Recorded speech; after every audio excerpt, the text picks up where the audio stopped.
La plus grande tristesse dans la vie de Philippe Candeloro a été la perte de son père, Luigi Candeloro, décédé en 2005 des suites d'un accident vasculaire cérébral.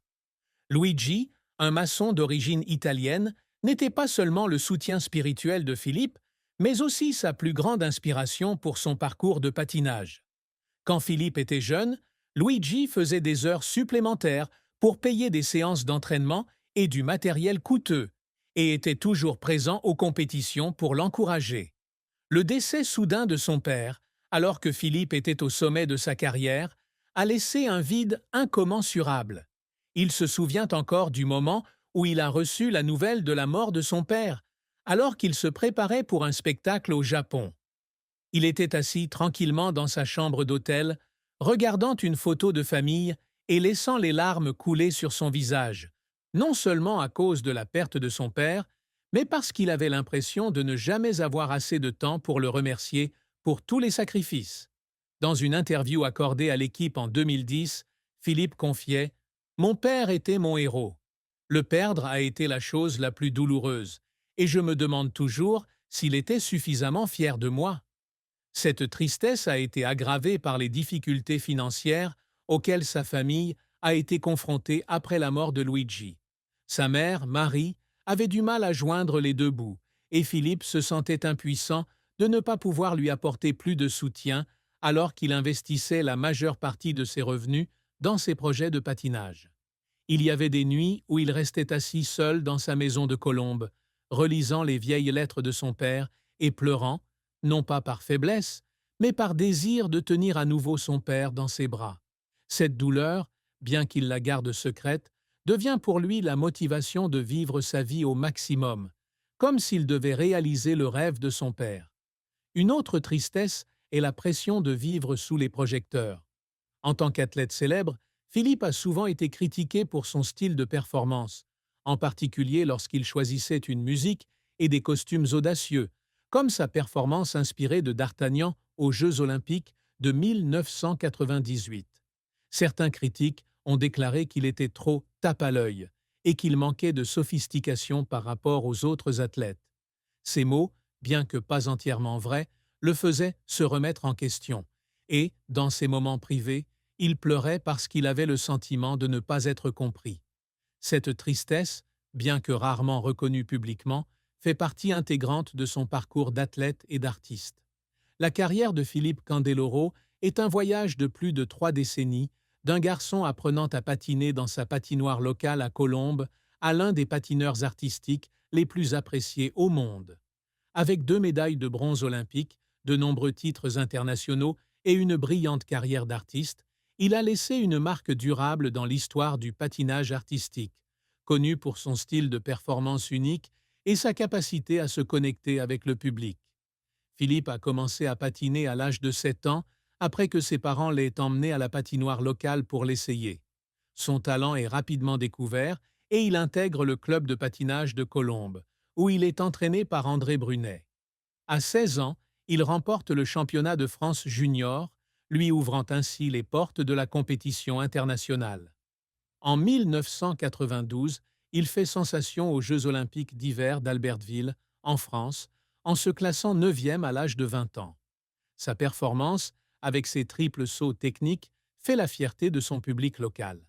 Le plus grand succès de Philippe est survenu aux Jeux olympiques d'hiver de 1994 à Lillehammer, en Norvège, lorsqu'il a remporté la médaille de bronze, devenant ainsi le premier patineur artistique français à remporter une médaille olympique depuis Alain Calmat en 1960. Sa performance en style libre, inspirée du parrain de Francis Ford Coppola, avec son costume de mafieux et ses sauts audacieux, a impressionné le public et les juges. Il se souvient d'être sur le podium en train de recevoir sa médaille, de regarder la foule et de voir sa mère pleurer de fierté.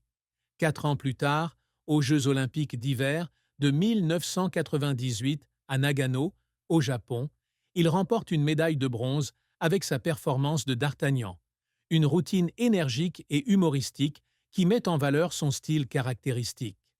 Après avoir pris sa retraite de la compétition professionnelle en 1998, Philippe s'est tourné vers le patinage artistique et les commentaires télévisés.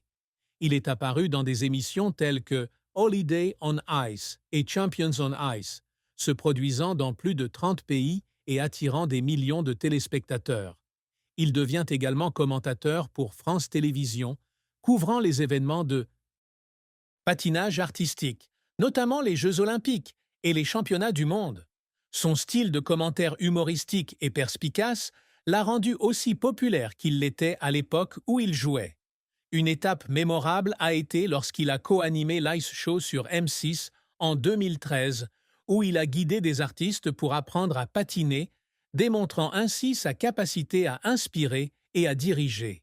En plus du patinage, Philippe s'est également essayé au business, en ouvrant une école de patinage à Colombes et en collaborant avec des marques de sport comme Rossignol.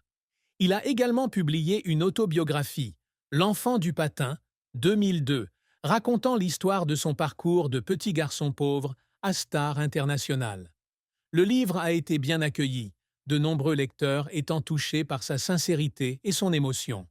Cependant, la carrière de Philippe n'a pas toujours été de tout repos. L'un de ses plus grands revers fut de ne pas avoir remporté la médaille d'or aux Jeux olympiques, un objectif qu'il s'était fixé depuis son enfance.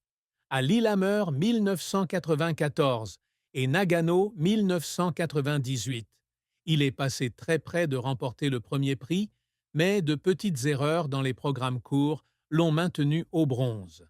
Cet échec l'a plongé dans une crise de confiance, surtout après Nagano, lorsqu'il a senti qu'il avait laissé tomber ses parents et ses fans.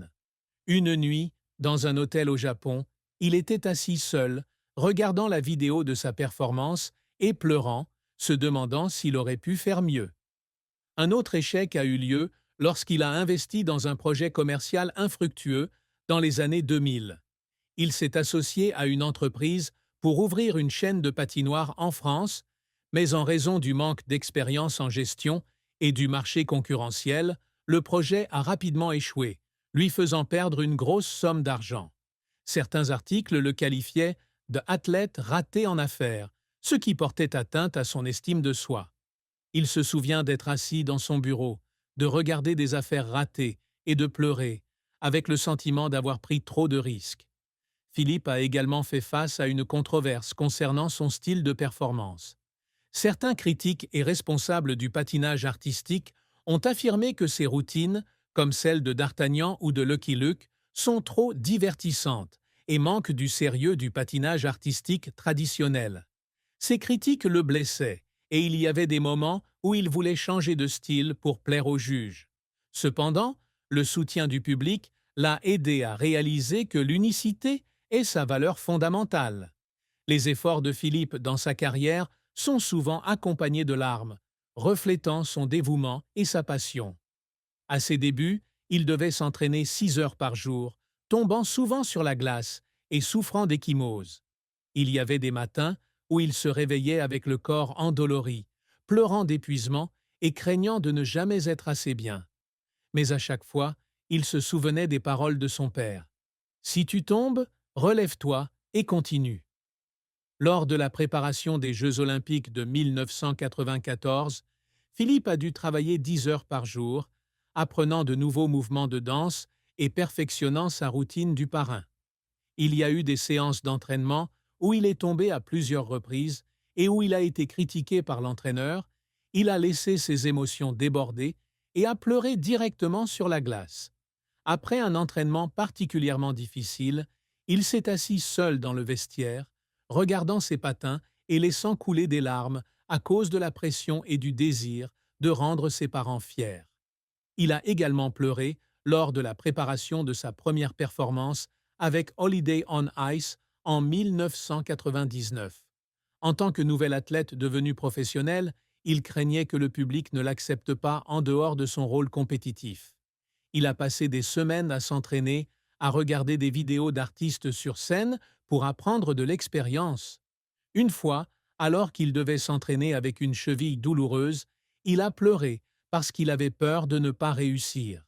Cependant, le soutien du public après le spectacle l'a aidé à réaliser que tous ses efforts en valèrent la peine.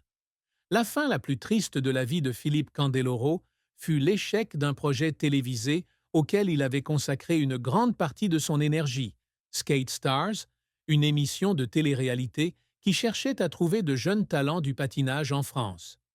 Le projet a débuté en 2015, lorsque Philippe a décidé d'utiliser sa renommée pour inspirer la jeune génération et relancer l'intérêt pour le patinage artistique, un sport qui perdait de son attrait en France. Il a investi du temps, de l'argent et des efforts, collaborant avec M6 pour produire l'émission, recrutant des candidats de tout le pays et invitant des entraîneurs célèbres comme conseillers. Cependant, Skate Stars n'a pas attiré le public escompté. Le format de l'émission a été jugé peu inventif et les faibles audiences ont condamné.